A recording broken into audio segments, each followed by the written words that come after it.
greater Israel? It's not about Israel itself. It's about an expansionist Israel, an imperial Israel that Netanyahu and that crowd have thought up. And the Israel First crowd is Ben Shapiro, Tel Aviv Mark Levin, and many others that want to put that ahead of America's interests. We put America first in this nation. That is our movement. And that's what Steve Bannon is saying right here. He says, we are tired of Israel running everything. They are imperialist. They want greater Israel. They want full control of everything, and we're tired of it. We put America first because we're Americans. Steve Bannon, with maybe the most base take, he's on fire at this event, at America Fest, Turning Points event. Steve Bannon comes in and just destroys Ben Shapiro, all of them, Tel Aviv Ted, all the people he mentions. He says, you are not supporting America's interests. This clip was incredible. We're going to dive into the rest of it. But in the meantime, I'm Jared Wright. This is The Right Wing. And if you like this content, keep following along. Hit the like button, hit the subscribe button, turn the notifications on, because I bring you this every single day. I make it easy for you to gain knowledge and seeing what people like Steve Bannon's saying. What are the big names saying? Because you deserve to know. You deserve to see this stuff so that you can wake up to what's really happening in the world. But let's just keep diving into this clip right now. Now, Ben Shapiro sat up here last night, and he was all, I'm going to, it's all about the truth. Ben, I've known you a long time, brother. You can't handle the truth.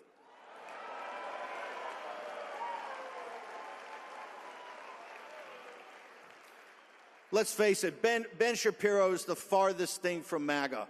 Let's be blunt. He is a hardcore never-Trumper. He's a hardcore never-Trumper. In the spring of 16, he tried to upend Breitbart. He walked off the job, made a big deal about some incident in Mar-a-Lago with Corey Lewandowski. He tried to turn it to Ted Cruz from Donald Trump because he hated Donald Trump. This is a very important point to bring up because people love to dive into this whole, well, I've been with Trump since 2016. You know what? So was I. But Trump is not a part of our America First movement anymore. That isn't where Trump exists anymore. He has shifted. And how do you know this? Because all of the never Trumpers in 16 are on his side now.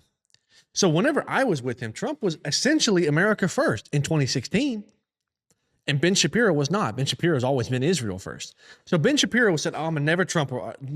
I'll never vote for him. He does all that stuff. But now Ben Shapiro loves Donald Trump. What happened in the last decade for that change?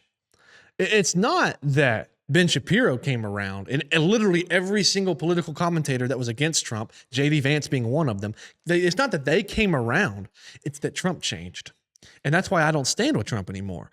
Trump changed his entire narrative, his entire stance in order to gain the support and the financial needs that he had to have. He had to have money coming in to get elected.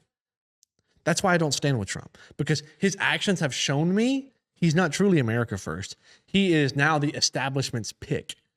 And that's not what we do. And Steve Bannon's killing it right here. Let's just keep listening. In the general election, he barely supported Donald Trump. The first sign of when President Trump gets sent back to Mar-a-Lago, the very first individual that jumped on the Ron DeSantis train, the Israel First train, was Ben Shapiro. And those are the darkest days we had. In 21 and 22, you guys were there. He's consistently been against Trump, and now that President Trump doesn't back the Greater Israel Project. What is Greater Israel? It's not about Israel itself. It's about an expansionist Israel, an imperial Israel that Netanyahu and that crowd have thought up. And the Israel First crowd is Ben Shapiro, Tel Aviv Mark Levin, and many others that want to put that ahead of America's interests. We stand with America. America first. Christ is king. That is what we do because we do not want to support Israel and their entire thing, their genocide, their expansion, their imperialism, and every single movie ever made. Have you ever noticed that the bad guy is an imperialist every single time? All of these action movies, talk about Star Wars. What is it called? Is it not the Imperial March that Darth Vader walks out to and he's the bad guy in the movie? Imperialism. I want to take over everything. I want to control it all. That's what Israel is doing.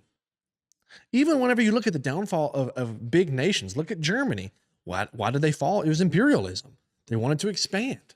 That's why everything fell. I mean, that was part of World War II. The whole history of that's wild. We need to dive into that one day. Imperialism has always been framed as bad, bad, bad. But yet when Israel does it, oh, it's okay. That's actually good. It's the chosen land for the chosen people. Biblically, you're wrong. Politically, you're wrong. Morally, you're wrong. How does that give them any right to just go take out an entire group of people? Ethnic cleansing, the literal term for it. Because they are somehow guaranteed that land? Because they just happen to call themselves Israel? How does that make any sense? Them naming themselves Israel is no different than if I was to take Georgia and we secede from the United States and say, hey, we're going to call ourselves Israel. Does that mean that I have biblical possession of the Holy Land and that I am now automatically God's chosen people? No. What makes you God's chosen people is being a Christian. Galatians 3, Colossians 3, Romans 9. It's all over the scriptures that Christians are God's chosen people. So why is it that Christians fall for this garbage, this baloney that Steve Bannon is trashing right here? He's saying this is not what we stand for. We stand for American values. As Christian Americans, we stand against Israel. That's what we do. It's really not that hard to comprehend, but we have to show this to more and more people to wake them up to the realities of these things. You know, Steve Bannon, obviously, he hammers on Ben Shapiro. Ben Shapiro's just been getting pounded this week, right? He's been getting pounded this week. And it's honestly, it's rightfully his time to get that. It's rightfully his time to get thrown under the bus and people to say, hey, look, we don't stand with you no more, dude. You are such a shill. You're scared to debate Nick Fuentes. You know what? If you have balls, Ben Shapiro, go debate Nick. Honestly, he's been saying it for 10 years. Let's debate. Let's debate, Ben. Come on, let's debate. He met you out in the street. You ran away like a little girl. Go debate him. Show us you have balls. If you win that debate, you know what? Hey, maybe you have some holds, some stances that we can get behind. Maybe you have the balls to actually lead something. But until then, you're a little girl, dude. You suck. Nobody supports you. Nobody wants to support you. And your entire movement's fallen off and everybody sees it.